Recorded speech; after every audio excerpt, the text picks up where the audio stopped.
18 new Nindies were announced today, and rather than pick out our top 3 or our top 5, we are going to go through all of them and give you our take, a buy, try, or pass to help you figure out how excited we are about these games and maybe calibrate how excited you are about these games. Definitely let us know your top picks, though, in the comments down below. Hit that like button if you enjoyed the video. It does help us out a lot, and I love days with Nindies showcases, with direct presentations. I just love when Nintendo goes on YouTube, goes on Twitch. They bring me the dynamic duo of Kirk and Casper.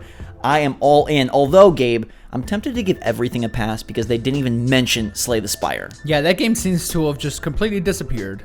But we got something much better, in my opinion, Zach. And the very first game that was announced, man. Tell us about it. It's a little game. It comes from another console. It's called Cuphead. You may have heard of it. It's absolutely phenomenal. It is difficult. It is marvelous. It is full of just creepy and quirky characters. At one point, Gabe, you fight a roller coaster. Okay, Zach. I know that you're scared of roller No, coasters. Gabe. No, Gabe. That definitely deserves a much bigger response. Oh, this you fight a roller coaster. I know, but you're scared of roller coasters, aren't you? Like big ones? This is a little one. This one doesn't have much of a drop. Oh, okay. I was gonna say, because I know how scared you are of roller coasters. Maybe this is too much for you. No, it's such a motivating factor to fight. Okay, enough with the semantics. Cuphead is a buy. You can pre-buy it. You can wait till April 18th. You can wait till tax day is passed and you get your return. But this is going to right away jump to one of the best eShop games instantly. Yeah, and how funny that it just comes from another console. We've talked about that at length on other videos, so go check out those discussions if you're interested in our thoughts about that. But yeah, this is an absolute buy. It's so good. I cannot wait. It was when they started talking, I was like, oh my god, what if it was today? But it's soon enough, just a couple of weeks. Okay, Overland is a game coming from Finji, and it looked pretty cool. It's like a strategy survival game. It has unique enemies. It's turn-based. You'll come up across strangers, aka dogs, maybe. It looks like the stranger is a dog, so you gotta decide if you want to bring them to your group. I think this game looks really cool. It's a little still uncertain of how the moment-to-moment gameplay takes shape or what the ultimate goals are, but this to me looks like it hovers right between try and buy. Okay, well you got to pick one. You can't say both. I can't say both? Nope, pick one. Oh my goodness gracious. Okay, I'm going to say buy. Okay, I'm going to say buy as well. It looks cool. There is a mixture of survival and, turn-based strategy elements. There's some really weird stuff going on. And I like the art style, so I'm going to buy this one and give it a go, Zach. And I've now just realized that we should probably just do buy or pass because to try it, you got to buy it. So it's either buy or pass. No, but try is we're considering it. Right, it's we're considering, do we get it? So buy is hey, we're putting our money down, set that aside. Pass is nope, unless this game comes out and gets a 9 out of 10, we're skipping. And try is okay, we're really intrigued and interested, but not going to pre-order. Okay, all right, well, bring us to the next one, which I already know my answer for. Overland also, I push to the buy category because it is by the creator of Cannibal, which is one of my favorite OG mobile games. All right, my friend Pedro is all sorts of kooky, and Gabe loves this one, so I'm gonna let you take it away. Yeah, for some reason we've seen this one multiple times, and just the fluidity of some of the gameplay here, you're riding a skateboard and shooting thugs, and you have a friend that's a banana, and the banana's named Pedro. It's all types of insane. So how can I not buy this? Devolver Digital does a lot of crazy stuff, but I think very few games are crazier than this. You're jumping off walls, you're doing backflips. It's absolute insanity. Yeah, and I think it looks awesome as well, so I'm going to say buy for this one. We're just on a really good streak. The show started off really, really strongly, although this is where I started to get a little nervous because Overland is a fall release. My friend Pedro is a June release, and I thought we started off so peachy with a April game because we know that there's gaps that need to be filled between now and Mario Maker 2. But a lot of the rest of the showcase did get that very nebulous summer release, which pegs it after E3, and then you're starting to talk the season of Nintendo's just insanity. So I was hoping that more would come earlier in the calendar, but yeah, my friend Pedro does look quite nice. Okay, let's go to the next one, Gabe, which fulfills another one of your fantasies besides having a banana friend. Maybe you want to be an Uber driver, and NeoCab seems to capture that nicely. It's coming this summer, and it is a very cool looking game, and you have to balance your income, maintain a positive rating, and help deal with passengers and their stories, including your best friend who's mysteriously gone missing. For me, this is a try. I mean, this is like the first one that I was like, what? Like, you're gonna be like an Uber driver and like some like weird like neon colored like city. Like, okay, yeah. This one, like, I'm like sort of interested in just because it's story based and I like story based stuff. But yeah, NeoCab is definitely a try for me. I don't know how you guys out there feel about this, but games that are mechanic based are much easier for me to get a read on than games that are story based. So this is a try for me as well, because it's like, if the story comes out and wow, it's like really good and the writing is true and genuine, like it looks like a cool concept. But if that all falls flat, it probably loses much of its luster and much of its value. I think it's so much easier to say like, oh, Celeste looks phenomenal because I love hardcore side-scrolling platformers, or Cuphead looks phenomenal because it's boss rush insanity, or even like Overland because it's very mechanically based. You can see like how the moment-to-moment action will in theory play out, even though we don't know all of the details. It gives you a better sense of what is gonna, what you're gonna experience. Next up, we got a game presented by the developer themselves. I thought this was interesting that Kirk and Katie handed it over to one of the creators of the Red Lantern, where you are driving dogs through a dangerous tundra. It's coming later this year, and it looks like it could either be a super awesome Firewatch type game or something that falls right off our radar. Yeah, this one really like piqued my interest right up until I heard that it has like procedural elements, and then I was like, oh, like okay, roguelike. They yelled it out, yeah. And Gabe was like, I'm out. I like narratives. I think the setting is like actually like unique. Like again, you're in like this frozen tundra trying to finish this like not a race necessarily, but you're like sledding to the top of this mountain. Like, to me, that's all cool. And then like this bear comes in and it like stops you and you have to like hunt. Like, I'm out, dude, like I'm so in. But then like they said the word, and then I was like, okay, I'm gonna have to wait and see on this one. So it went from like, hell yeah, I'm in, to okay, I'm gonna wait and try this first before I get too excited. Yeah, it's a try for me as well. I think it looks quite pretty. I think if there is some sort of concrete linear narrative thread throughout the different attempts, like that'll be great. But if it is just like, how far can you get as this musher driving your 5-dog team, not so hot. I thought the showcase did start out far stronger than it finished, and here is where it started to lose me a little, although there still are some gems along the way. We decided to go just in chronological order. So the next game up is Darkwood. This is a top-down horror-based game where you are venturing out into the dangerous East Central Europe wasteland. It's coming in May. Does this grab you at all? No. For me, this is just like a pass. Like, unless reviews come out and say that it's like amazing, like I don't care to even like touch it necessarily, honestly. Yeah, it's a pass for me as well. I feel bad passing on anything, but it just doesn't grab me. And I think, like, especially in these Nindies showcases, I wish that they would, I don't know, focus more on diversity of genres. Because I felt like from here on out, we started getting a lot that was very similar. I will tell you that it does have really great reviews, Gabe, on Steam. 94% of all reviews are very positive. It released in 2017, so it is very liked. It just doesn't look like it's very much for us. Okay, from there, after Darkwood, Gabe, they took us to this very interesting game because it's a katana-wielding ninja who also goes to therapy, which did remind me a little bit of your favorite game, Celeste. But Katana Zero also comes out on April 18th. It's from Devolver Digital. It's going head-to-head with Cuphead. What'd you think? This one I'm all for. It reminded me a little bit of a game that we both recently played and liked, where you can only get hit once. If not, you completely fail. You have to restart the level. It reminded me of Ape Out, but with like a ninja and a katana with powers. I'm all in for this one. I'm gonna buy it. Like, again, Devolver, man, they seem to be doing really cool stuff that I really enjoy on Switch, and I want to see what this like samurai dude is like so like perturbed by, that he has to go to therapy and get his fix of medicine. I am going to be different for the first time today and say this is a pass for me.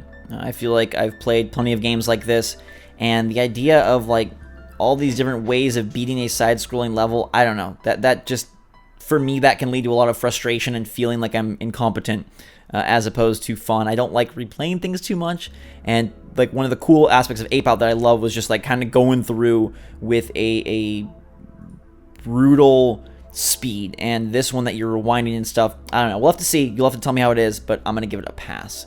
Next game, Tim Schafer and Double Fine surprised us with a title called Rad that it's really interesting. It started off looking so lame, just like a top-down, like, oh, it's a post-apocalyptic kid with a baseball bat, but then all of a sudden he started mutating into these different nuclear creations. It's coming in this summer. How'd you feel about this one?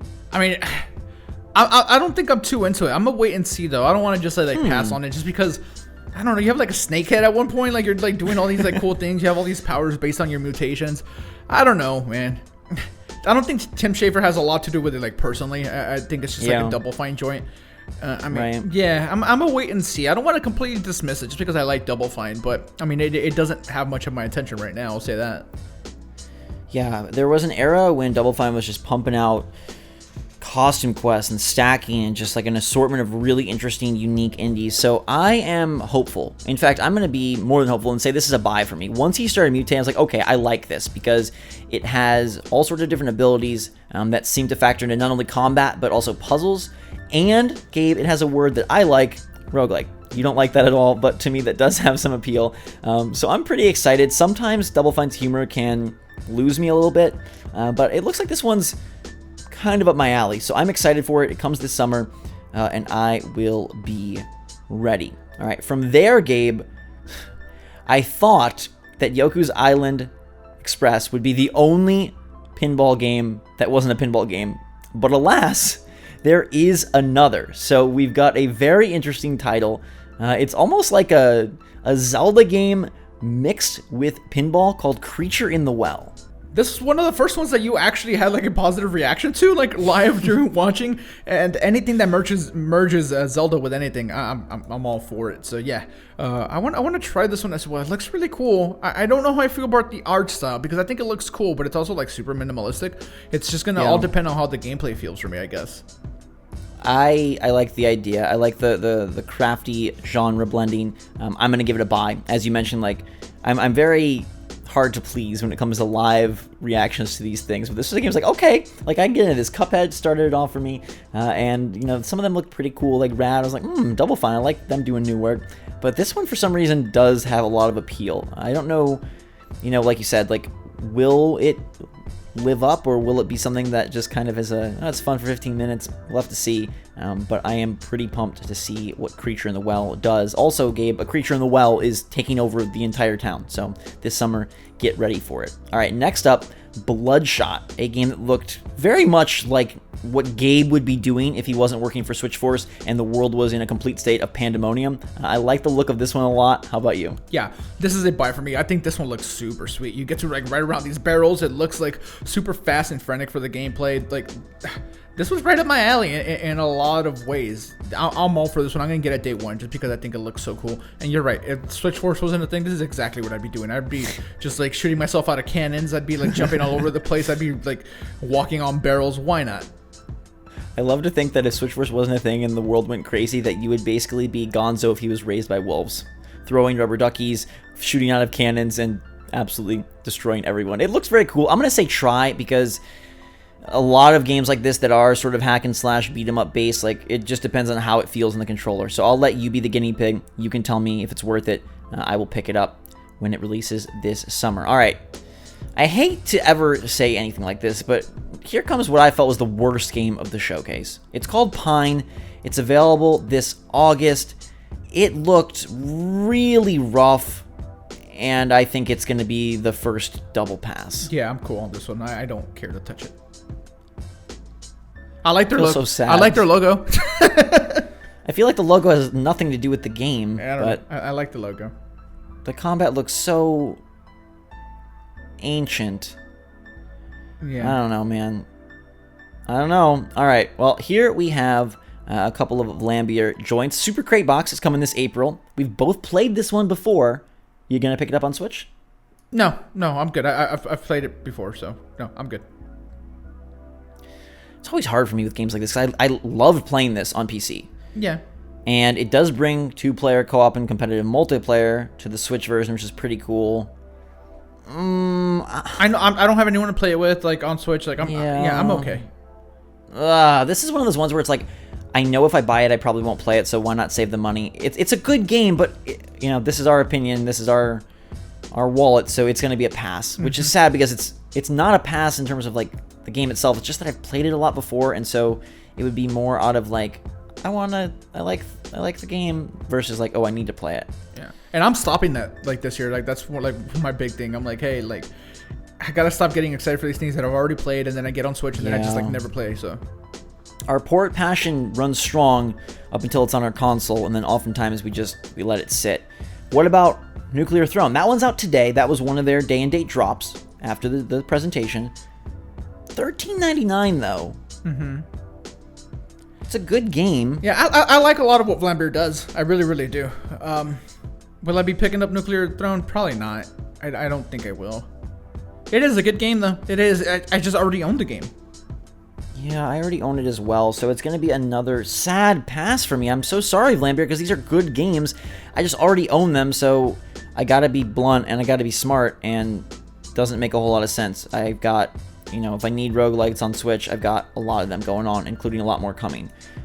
What about this interesting idea that Vlambeer is doing with their like arcade collection? They're bringing a bunch of games slowly but surely to this collection. It starts with Ultra Bugs, available sometime later this year. Nope, don't like arcade games very much anymore. So yeah, it's I'm gonna like just be like super honest. Like I don't want to like mislead people. So yeah, like I'm not really into arcade games very, very often. So yeah, I'm cool. I like the idea of this bite-sized catalog, and maybe it's something I dive into once it's fully assembled. But right now, with just sort of this space bug shooter thing, yeah, I'm not into it. It's another pass, but I'll keep my eye on it because I want to see what they add and how the price sort of pans out. All right, here's one of the weirder announcements of the day. Gabe, we're going to make a game where the entire thing is some of people's least favorite level types in gaming. Underwater. It's Swimsanity. Everything is down in the deep blue sea. It's an action-packed co-op and versus multiplayer title. Side-scrolling dual-stick shooter coming this summer. For me, this rivaled Pine as like one of the like worst. Oh no! Yeah, like I'm sorry, like I can't be less interested in this. It looks like a mobile game to me. Even like the UI, like I don't know, man. Like I know it has like online co-op and like that's cool. Like, I mean, maybe it'll be cool. I mean, maybe, but I'm gonna just like for now, I have zero interest in it. It kind of looks like a game from like Chuck E. Cheese. I'm gonna give it a pass. I felt like the second half of this show was like so a little rough. I don't know. I mean, the Vlambeer stuff is quality, but again, I'm not picking it up. So it's like, okay, from the 10-minute mark when they got done talking about Red Lantern, like it was tricky. I mean, rad, like we said, but in the pinball, I guess okay, so it's really after the 15-minute mark. Yeah. That's where things started to get a little tough for me. Okay, Swimsanity is a pass for both of us. All right, so Blaster Master 02, a callback to one of your favorite initial Switch eShop games. How do you feel about another Blaster Master? Yeah, this one I'm getting. Like I'm buying it today. It was a surprise drop. Cool. Like it looks cool to me. I do like older games like this. Like the game's not old; it's a brand new game, but older styled games like this. And I like the originals, so yeah, I'm gonna get this one. It's only $10, so good price. Yeah, I want to definitely try it. I did not play Blaster Master Zero. That was during sort of the early days of SwitchForce, and we split the games, and you got Blaster Master Zero. I don't remember what I was covering, but I didn't touch this one. It does look really good. It reminds me so much of this. I'm not going to remember the name. Maybe some of you out there remember it. There's this iPhone game that I used to be obsessed with, and it's not Blaster Master, but you move this little, like, tank around in a very Blaster Master-inspired scene. Gosh, someone's going to know what it's called, and it's a phenomenal iOS game. But this has various styles, though. You can also get out of the car and like. Oh, it's a much bigger experience. Yeah, for sure. Yeah. But it does remind me of that, and I want to remember what that's called so I can go download it. But I'm also eager to hear your feedback on Blaster Master Zero 2 and maybe play it myself. Okay, from there we've got a couple more. This is where our boy Kirk went upside down, and they brought in their stellar acting skills for Stranger Things. I know what that's like. 3, the game. I love Stranger Things, honestly. So I know you're not into it like I am, and I also like, older looking games. I don't mind the pixelated nature of it. It looks like it's just like a beat 'em up with like super simple puzzles. So I don't know. I'm gonna wait and see though. I'm not gonna just like instantly buy it just because the Stranger Things name is attached to it. I'll wait for reviews and see what they say first. It's a pass. Yeah, I'm gonna wait. I'm gonna try. It's a pass for me. I like Stranger Things season 1. Not so much into the follow-ups. But this is a game that, like, if it didn't have the Stranger Things label, I don't even think it gets mentioned. Yeah. So it's a pass for me. They then mentioned The Sale, which is a huge buy. It's really great games, really awesome list. I thought that was cool. And then probably the strangest, I don't know, Gabe, like, it is a really close tie for biggest surprise here, because if we didn't know about Cuphead, like, that would be an insane surprise. But giving Zelda characters to an indie dev might be equally crazy. Yes, this one was a little bit confusing at first because I was like, hey, is this like DLC? Is it like a new game? And like, what is going on? Because it was very clearly Zelda themed. Like you could like see even before we saw Triforce or like Link or Zelda appear. But yeah, I had no idea what it is. And Crypto the Necrodancer is like a really fun, cool game. And now that it's like skinned in Zelda with a little bit of Hyrule stuff in there, I'm in. I'm all for this. Anything Zelda, I'm trying and buying no matter what. So yeah, this is an instant buy for me. The weirdest name convention of the entire presentation: Cadence of Hyrule, Crypto the Necrodancer featuring The Legend of Zelda. It's a mouthful of title, but it looks like a mega awesome game. I love the OG Crypto the Necrodancer, so bringing in 25 remixed Zelda tunes is awesome. Bringing in the Legend of Zelda characters in that art style is awesome. Going to face off against enemies and areas and items from the series will be fantastic. We were talking about off air, like, is this a totally new game? Is it more DLC? Is it gonna have new mechanics and elements, or is it just taking the Crypto the Necrodancer style and skinning it Zelda? Not wholly sure exactly, but it's coming out this spring, so that's got to be soon. This is going to be most likely a game that releases in the next couple of months. I just think it's insane, Gabe, that how much of a deal was it when Miyamoto like handed over Mario and Yoshi and Luigi and Peach to Ubisoft, yeah, right, to Davide and the team there, and now they're like, hey, brace yourself, games. Yeah, you guys can mess with Link and Zelda. Yeah, it's really weird to see. I mean, could this be the other Zelda game that people were talking about? I mean, who knows? I'm hoping it isn't. I hope there's still more Zelda to come. I feel like this is it, because remember they said it's like a smaller thing, and with rumors and leaks and sources, as we've seen from things like the Star Fox Grand Prix debacle, sometimes I think they don't get the whole picture. So, we've seen that there's another Zelda appearance on Switch this year. I really feel like this is it. I really feel like this is that eShop experience, and this, does not come in at the size or the price for sure of Link's Awakening later this year. But I think it is so cool.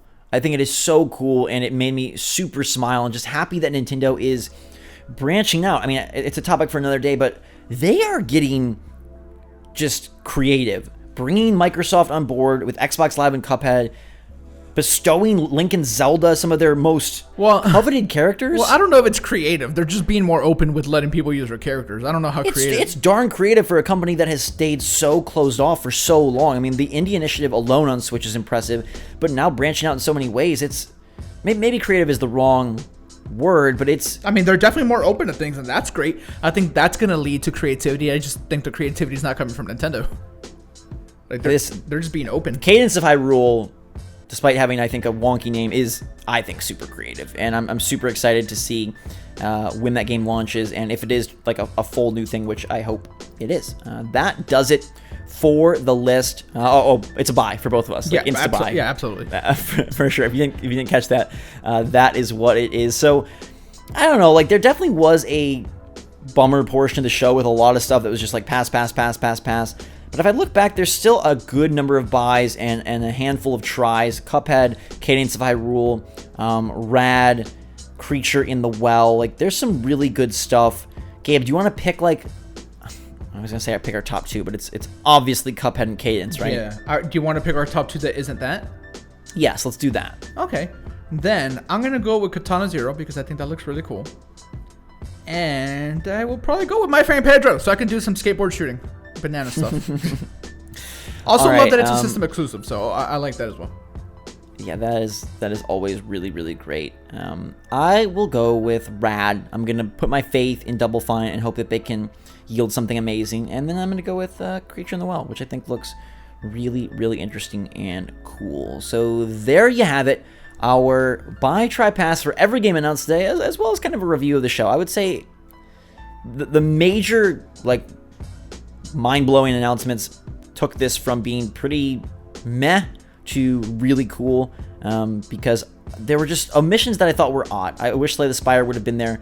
I was surprised Castle Crashers didn't get a Nintendo mention. And, you know, I thought we'd get much more of SteamWorld Quest, and we didn't. People have mentioned there's other games that seemingly have no dates, like Crosscode and things of that sort. Where are they? When will they be mentioned? Who knows? But that's our take. Give us yours in the comments down below. What games you are buying, which games you are passing, and which ones you might give a go. Let us know. Hit that like button if you enjoyed the video. Thanks so much for watching, everybody. Until next time, from myself and Gabe, SwitchForce out.